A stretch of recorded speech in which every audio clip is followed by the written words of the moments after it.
I'd like to introduce our next speaker, Aspa Kokro. He is a PhD candidate at the Stevens Institute of Technology, and he will be giving a presentation on the onboard ocean wave energy harvesting for supplemental powering of small autonomous vessels.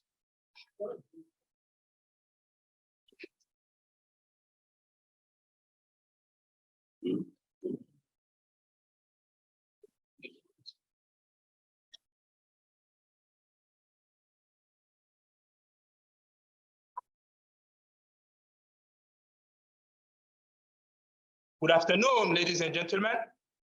My name is Aspa. I'm a PhD student at Stevens Institute of Technology, and I'm working under Dr. Raju Datla and Dr. Mohammed Hajj. Today in my presentation, I will talk about an onboard ocean wave energy harvesting for supplemental powering of small autonomous vessels.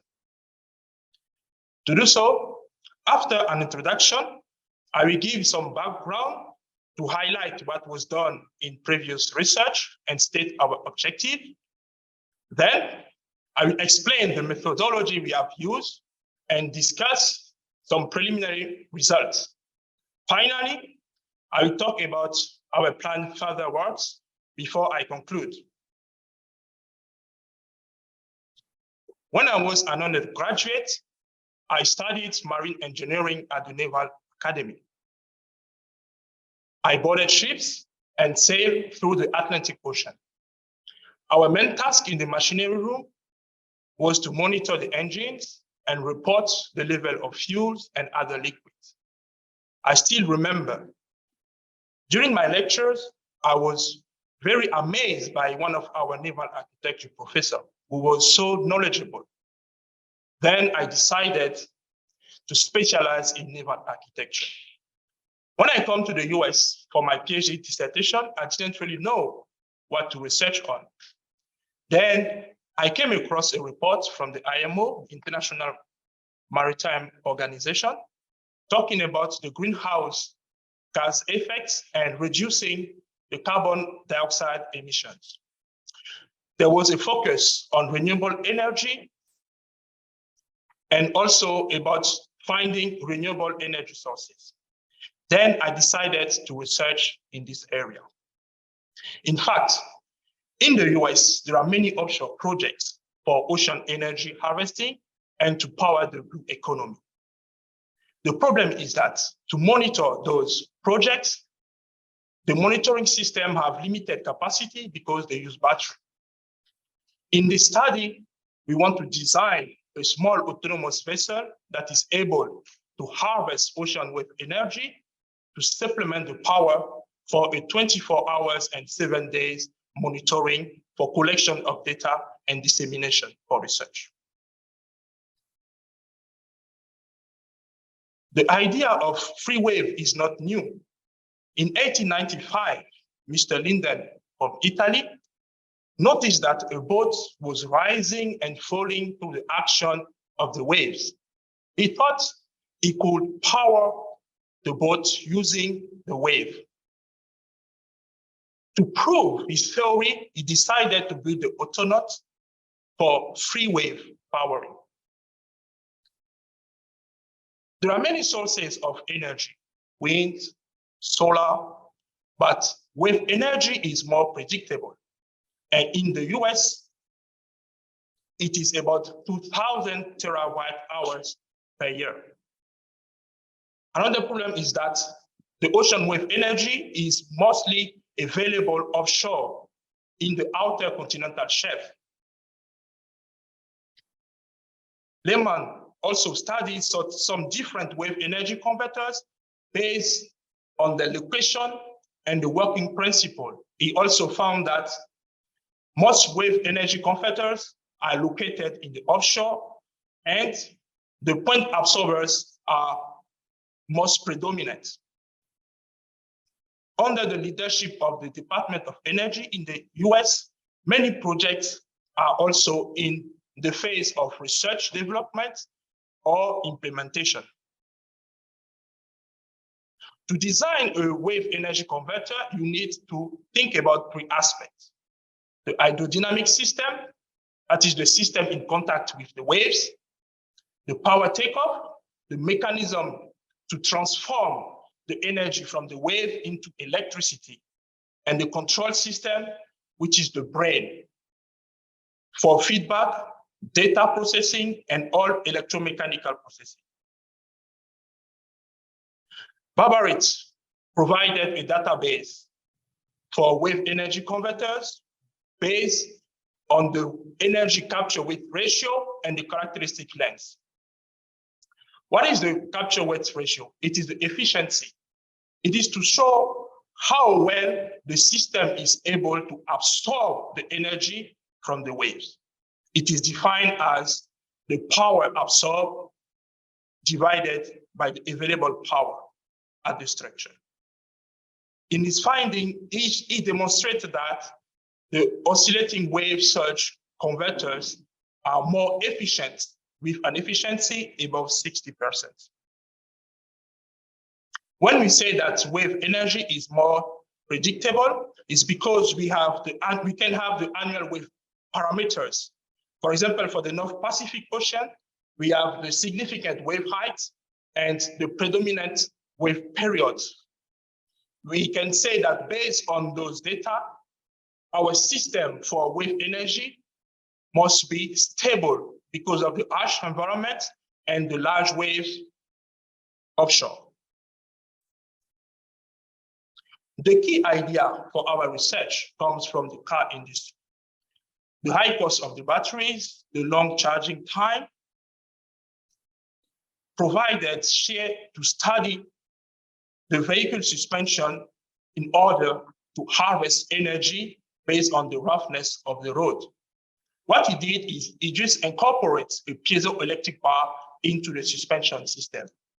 I would like to ask you a question. Do you know what's the principle of piezoelectricity? Well, piezoelectricity is just to generate electricity from stress. Obviously, it's not mental stress, but it's mechanical stress.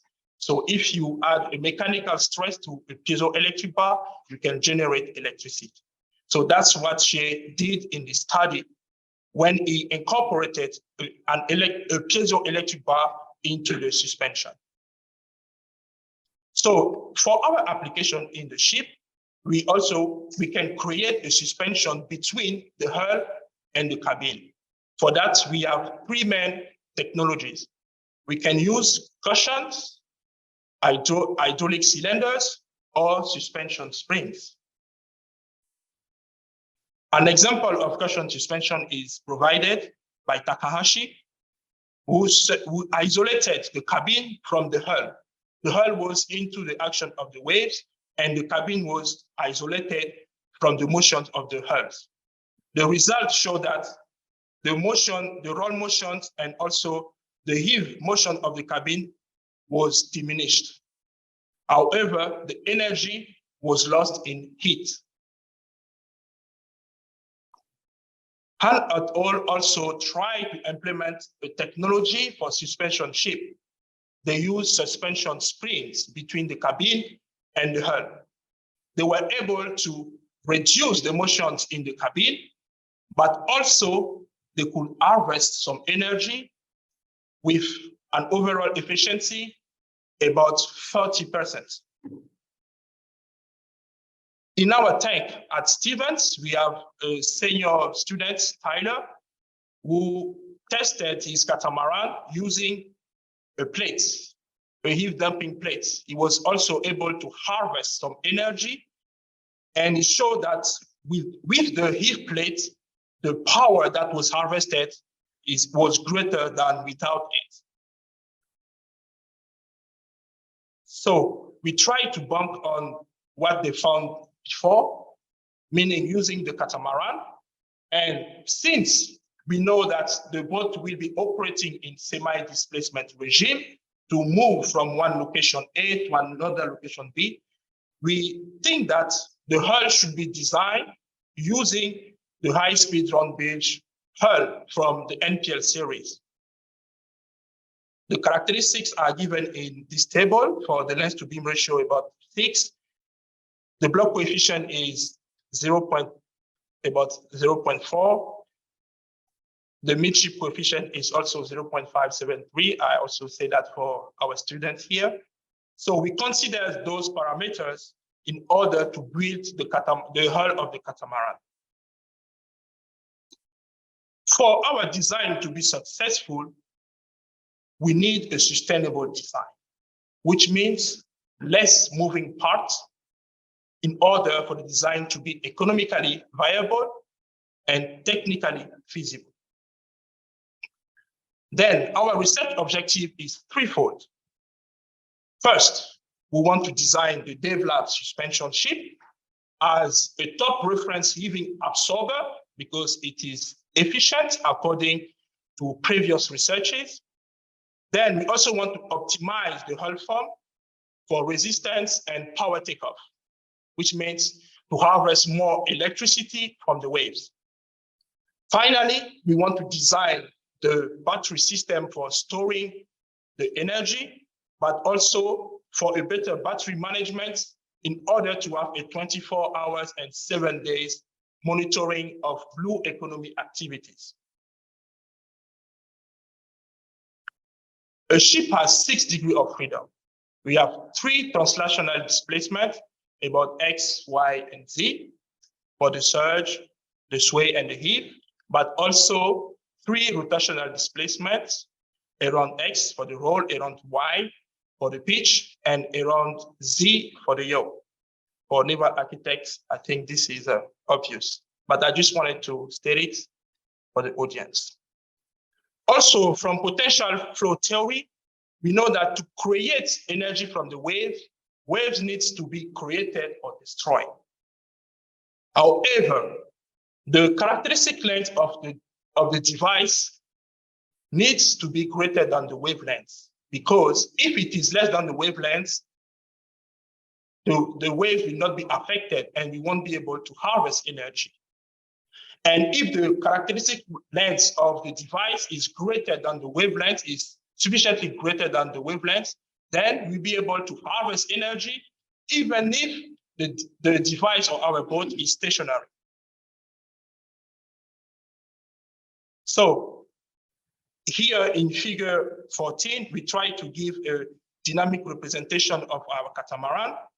We have the hull, the 2 hulls separated from the cabin, and we attach to the cabin and also the hull some rigid body axes that are moving along with the ship. A body diagram is also given to find the exciting forces and moments on the structure. Based on that, we try to apply the Newton's second law of motion to describe the motion of the hull and the cabin based on the exciting forces. For this study, we just try to focus on the heave and pitch motion of the cabin and also the hull.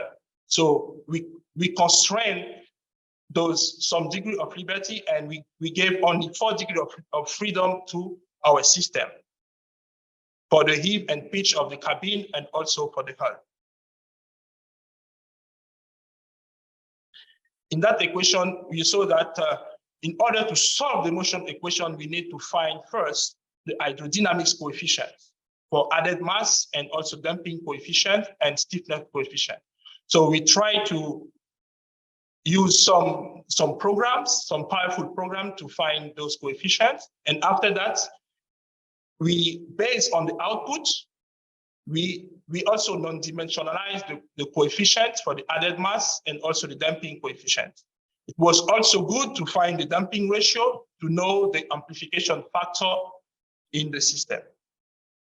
For example, in the heave added mass is given by our program in mass, in kg, so we only non-dimensionalize it with the displacement mass of the ship.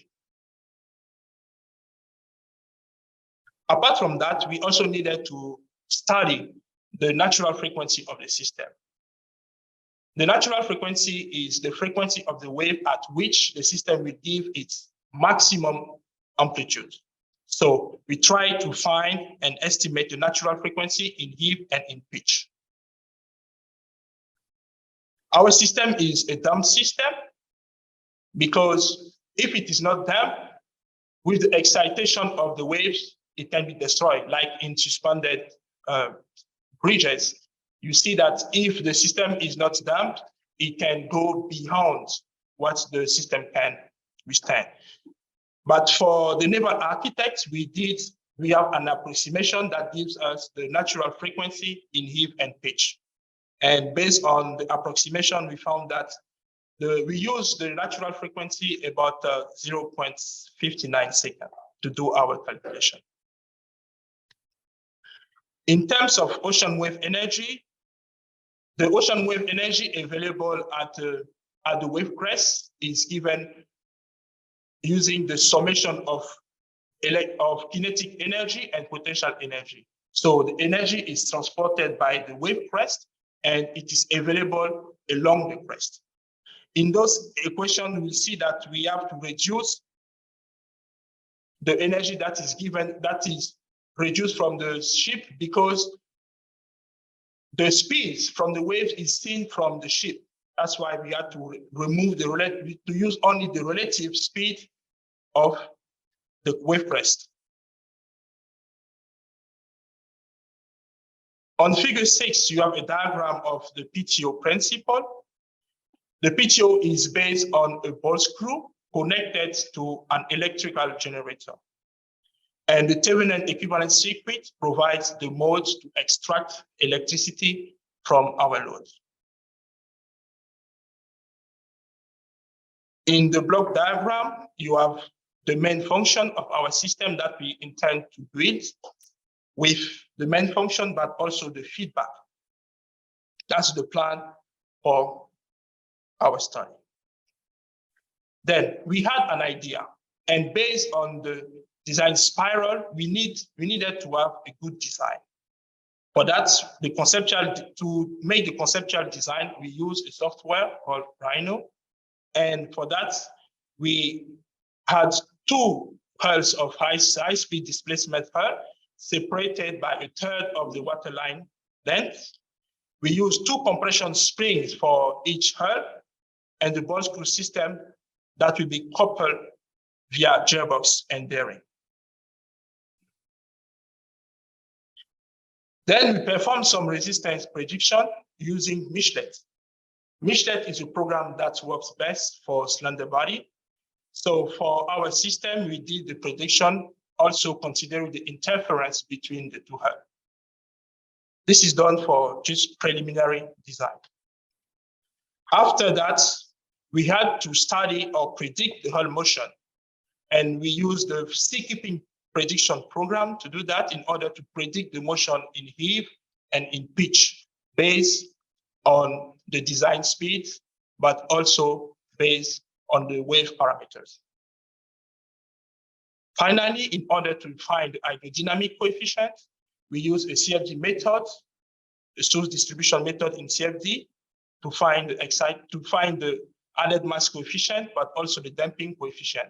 And if those results are validated, we will try to find the complex exciting forces and moments after the preliminary results. So first, we design our model in Rhino that you can see on this picture, with the two hulls separated from the cabin, and we have used the suspension springs and the ball screw. The characteristics for the model are used with a scale of 3. We think that a displacement of 2 kg will be enough for us for our towing tank experiments. Then for power prediction, we use the Michelet. When we computed the effective power, we found that at the model speed of 1.50 meters per second, the effective power is around 2.1 watts. So, which means that the catamaran needs an effective power of about 2 watts to be propelled at a model speed of 1.15.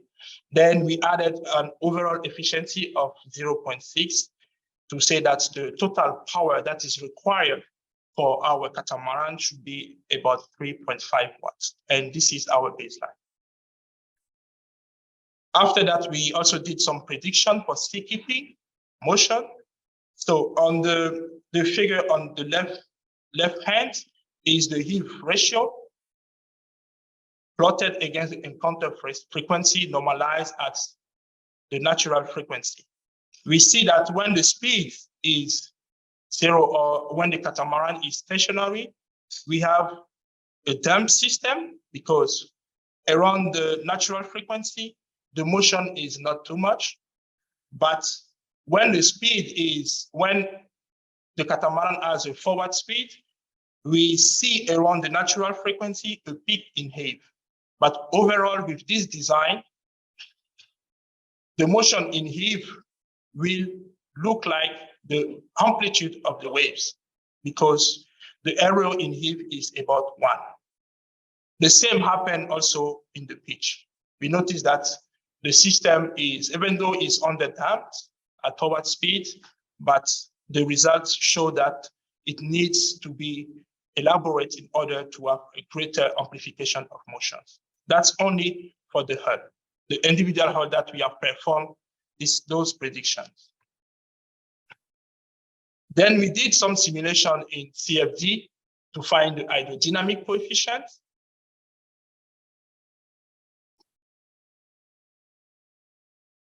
And the results show that for added mass in heave, there is no difference when the boat is stationary or when the boat is in motion.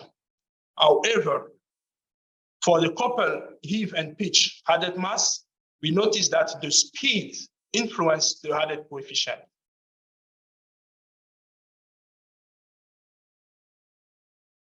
In damping coefficient, we also notice that at forward speed or at 0 speed, when the catamaran is stationary, the damping coefficient in heave are similar when the catamaran is stationary or is in motion. But for the damping coefficient in pitch, we notice that when the boat is in motion, there is a difference in terms of damping coefficient. So the motion is in pitch is more damped, where when the catamaran is in motion. So based on those results, we think that the wave energy will be harvested based on a combination of heave motions and also pitch motion. To describe the damping, we try to plot the damping ratio against the encounter frequency. And we found that the damping ratio, the maximum damping ratio in heave is about 0.25, which means that the hull is damped, but in pitch, the damping ratio is less than 0.1. So, which means that for the individual hull, the responses in pitch will be more than the reaction in heave. Finally, based on our results, we think that if we want to improve the motion of our hull, we need to alter the shape of the hull, which means that we can change, we can play with the length, we can play with the beam or the depth. We can also change the added mass because the added mass coefficient in heave also influences the damping ratio. We can also try to optimize the natural frequency and have our working frequency around the natural frequency in order to harvest more energy. Since we will try to have some towing tank tests, we also did some predictions for the wave test because the required power is about 3.5 watts. So we gave some characteristics of the wave for the wave period and the wave height, and we tried to see how much power we can harvest in our towing tank with a speed of 0 meters per second and also a speed of 1.15 seconds.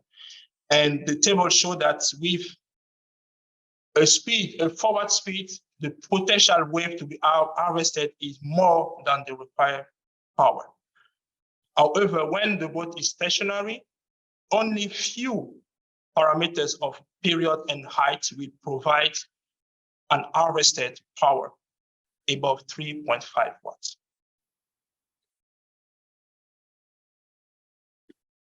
For further works, we think that after these predictions of motions and resistance, we want to change the hull and do other prediction based on different length to beam ratio. We will try to assess different hull forms and also try to optimize the power takeoff for energy harvesting. If those results are concurrent, we can also fabricate the model and do some Turing time testing. Another alternative to optimize the location where we want to deploy our catamaran. And also we can also optimize the control system, which means we can have a dual mode, meaning the catamaran can operate without harvesting and go to another location and start to harvest the waves. Those are possible configuration for us. So Datla catamaran is a small autonomous boat that is designed to monitor the blue economy activities 24 hours 7. Isn't it wonderful if this catamaran is able to harvest with energy?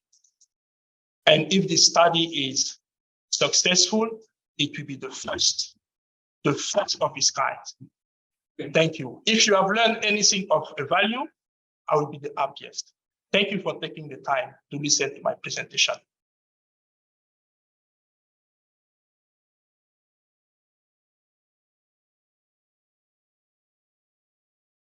Are there any questions? So, first of all, to get this to work in real life, and I know no comments on the theory, that's certainly perfect, right? To get it to work in real life, except that the hull length needs to be in proportion to the wavelength. Is that correct? Greater. Yes. And you also said that increasing added mass helps the wave harvesting. Is that correct? I say that we will change. We need to alter. So we can alter the length, the beam, the depth, or also the added mass. Right. Because if, for example, as you said, if the added mass increase, then the amplification factor will decrease. Yeah. The one thing that struck me is that if you go instead of catamaran hull, you go to quad hull. In other words, holes in each corner, that you can actually change the length of the holes and get get a better handle on the response, especially because you increase the pitch response against the mass of the overlying hull. Have you looked into that? Understand what I'm saying, right? Yes. There's 4 hulls. Thank you for your presentation. You would like to know if we change some dimension of the catamaran. We want to know if it will be more successful. Mm-hmm. Yes, this is something that we are looking into, and this is the next step. So we will also predict the motion, also not only in heave pitch, but also we want to see the relative displacement, because energy harvesting is not only the movement of the hull, but it will be harvested from the relative displacement between the cabin and the hull. Yeah. So by solving those equations, we will see, let's say, if we increase the length, maybe it will generate less motion in the cabin. So your power takeoff system, did I understand that to be a Old school. mechanical takeoff? Mechanical Yes. system? Yes. Have you looked into the Siemens garbage truck system that Stevens played with about 10 years ago? That's a regenerative power system, and basically what it does is use a hydraulic motor to press partial gas and hydraulic reservoirs to then drive a generator. It might be easy system to install rather than a mechanical system to apply a lot of engineering. So thank you for your question. Your question was about the PTO system. I haven't looked into it, but as you say, there are different solutions for the PTO. It can be mechanical, electrical, or hydro. So I will try to look at the Siemens technology, the Siemens solution, and see how we can harvest, we can store better. Yeah, send me a note and I'll get you in touch with it. Okay, I will. You mentioned that the ideal equals the natural frequency. Did you look at the stability of these sections?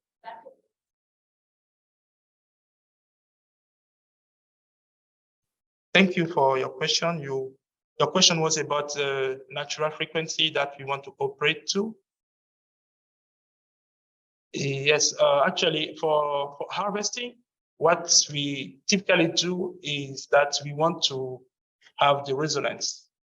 That's why we want to have the maximum motions, and that happens around the natural frequency. And since our system is damped, there is the damping will try to stop the system if he wants to. And also we have the backup and also the control system so that the system will not be distracted. So we'll have also some maybe semi-active system process to limit some motions in the system. Thank you. No, it shouldn't be an issue. I was curious about is there a plan to have a place anytime soon, right? Something that you can come up, it will come and see. Yes. Thank you, sir, for your question. We would like to know if we are planning to fabricate a model or a prototype of our design. Yes, this is also one of our further works that we have planned. If our result, our prediction are sufficient enough, since we have our workshop at Stevens, we want to build the model and test it in the towing tank. And maybe from that, we can also, based on the sponsor or maybe the available fund, we can build a small prototype and maybe do some seed trials. But for that, I will need to talk with my advisor and the requirement from Stevens.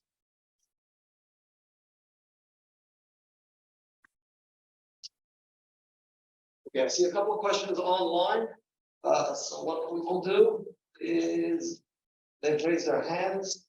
We'll start first, Sergio Perez. Feel free to unmute yourself and you can ask your question. Hello there, can you hear me? Yes, we can. Hi, well, yes, first of all, thank you very much for your presentation. I enjoyed it. And my question is, could you use this wave energy harvesting to move a ship in any direction relative to the waves? Okay, so thank you very much for your question. We'd like to know if we can use the wave energy harvesting to harvest the energy from the wave in order to move the ship to any direction relative to the wave. That's a very interesting question. We haven't looked at it yet, but basically what we want to do is, this is mainly for small autonomous ships that are supposed to monitor blue economic activities. So we'll have a battery system in place. And when we harvest the energy, what we want to use that energy to, it can be used to recharge the batteries. And maybe, or also it can be also used to power some auxiliary equipment. Let's say the navigation controls or any other systems.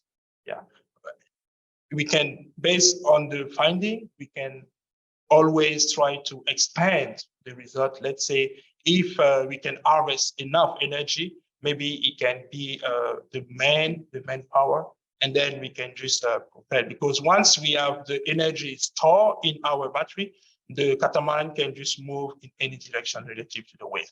So this is the, if you see in our further works, this is also an alternative, which means that we can have different configuration.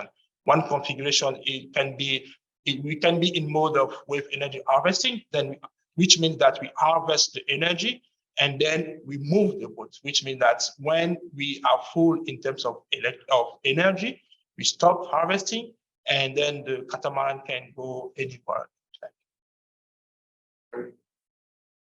Thank you.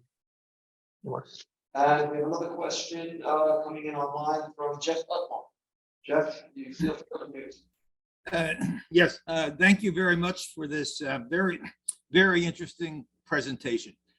I'd like to ask if the choice of catamaran hull, was that driven by the mission or by the science? Specifically, I'm thinking about roughly in the last 10 or 15 years, there was a wave energy harvesting design that came out of Japan. And I believe it was a monohull. And I think it was commercially oriented, and it didn't go past very preliminary investigations. So my question, to reiterate, is, was the catamaran selected for the mission, or was there a scientific basis for that? And if the current researcher could compare his work to the Japanese work, which I am unable to cite, but it was within, say, 10 or 15 years. Thank you again. Welcome. Thank you for your question. And you will know, if you would like to know if the research is, the choice of the catamaran is based on the mission requirement, or if it's just from the research. I would say both, because as a naval architect, the design should be driven by the mission requirements.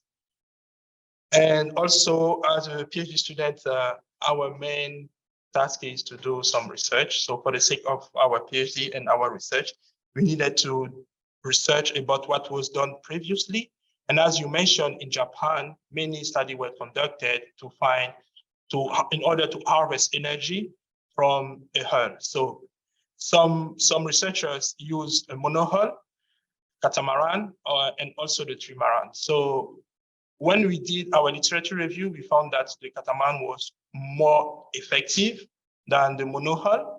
So that's why many more research were conducted, were going towards the catamaran, and we just pick up from there.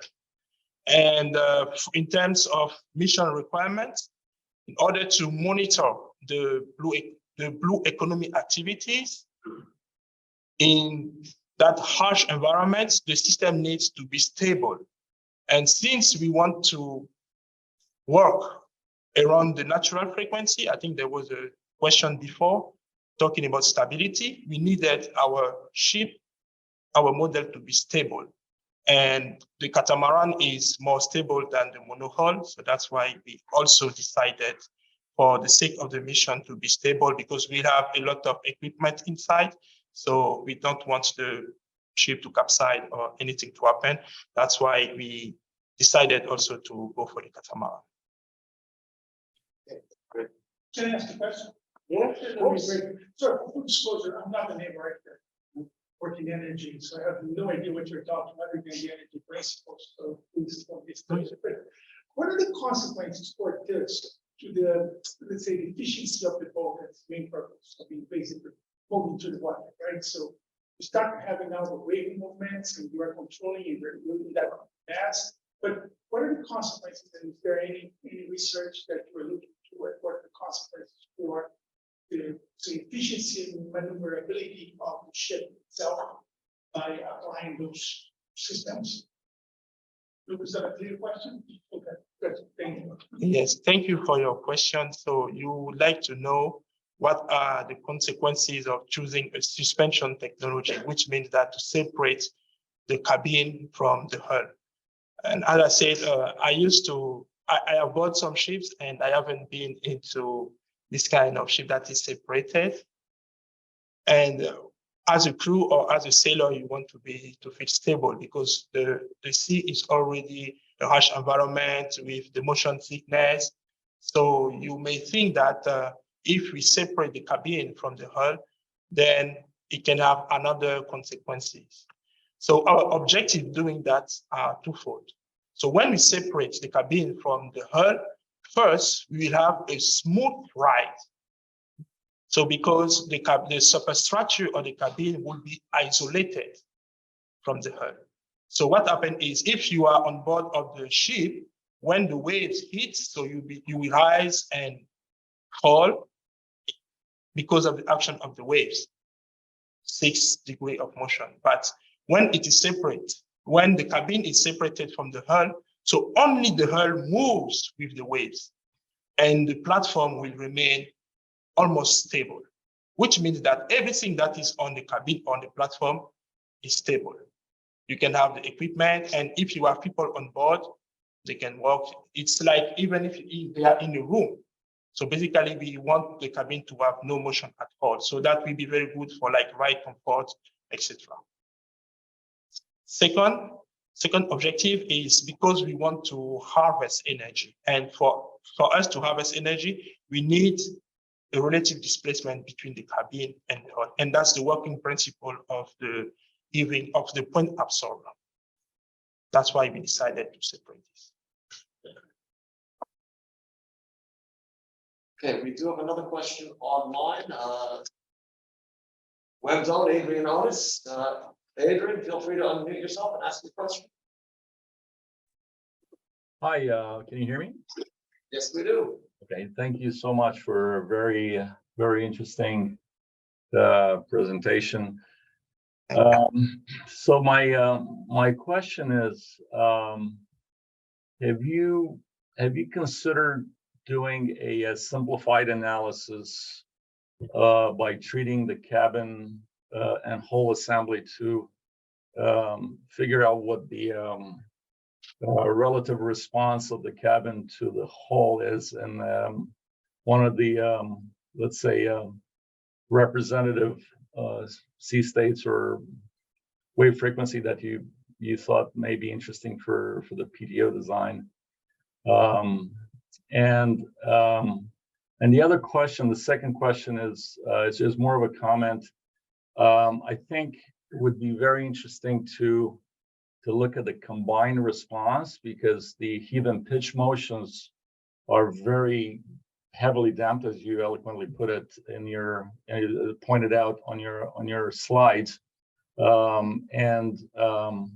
the roll motion is very lightly damped, and when you look at the combined response, that's like a 3 degree of freedom response, then that would give you a little bit of more information from these potential flow simulations on how this system responds in waves. Those hopefully my questions were not too long. Thank you. Thank you, Professor, for your question. So in the first question, you wanted to know if we have if we can conduct a simplified analysis for the relative pattern. I didn't hear the last, but I think you were talking about the analysis for the hull and also the cabin. So actually, based on the motion equations, so if we solve those equations, we'll have the motions in the cabin and also in the hull. This will be, I can call it an individual analysis, because it's based on that we can prove that there is a reduction of motion in the cabin, and also the energy that we are able to harvest will come from that simplified analysis. So what I have shown in this presentation is just the motion response of the hull. We still need to perform the analysis in the cabin, and based on that, after that, we will see actually how much energy we can harvest from the two motions. So we still have work to do in that regard. And the second question you asked about the combined responses and even adding the roll motions there. Yes.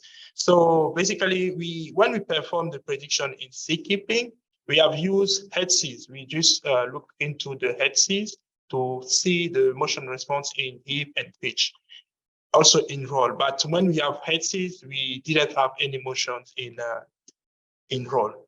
So before that, we also did some analysis to include the roll, but for that we needed to go for the beam seas. Then we had some motions in roll, pitch, and heave. But with the professor, we just try to focus for now only into the head seas. because if we can combine, if we can harvest energy based on at least one wave direction, it will be good. And maybe after that, we can improve the model using different wave direction, let's say following states or beam states. So, but you are right, for now, we didn't include the roll responses because in Hajj we couldn't, the hull did not have any responses involved. Thank you.